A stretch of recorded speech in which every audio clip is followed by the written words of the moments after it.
So Neil Gorsuch now sits on the Supreme Court replacing the late Antonin Scalia. It's the old Scalia seat, which was a conservative seat, so the balance of power on the court hasn't really changed, even though President Obama was denied the Merrick Garland seat, and people say that the seat was stolen. But it's back to what it was.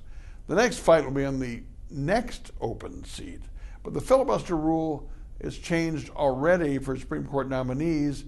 But aren't we heading in that direction anyway with the partisanship in the country? Not very many moderates anymore.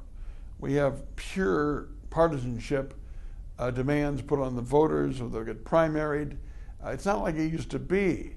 What's going to happen in the short term is naked partisanship, both in Supreme Court nominees and legislation. Pretty soon the Democrats will get back to the power, and they'll return the favor, and we'll have partisanship and naked polarization to the point.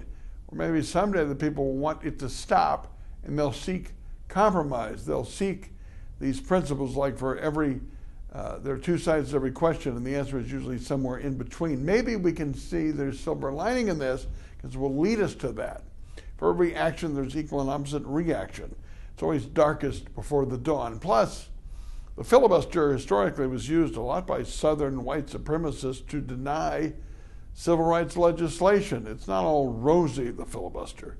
Maybe it is more transparent. It's more honest now.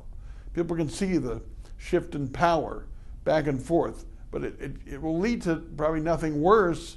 So maybe the beginning of reform starts now when it comes to politicians of opposite sides working together. Maybe someday they'll have beers again after 6 o'clock. My 2 cents. My 2 minutes are brought to you by Edge Construction and Capital Consultants. Bill McCoshen, lobbyist to work for Tommy, who knows how to get things done downtown. Talk about this and more tomorrow at 8 on the Mitch Henck Show on madisontalks.com.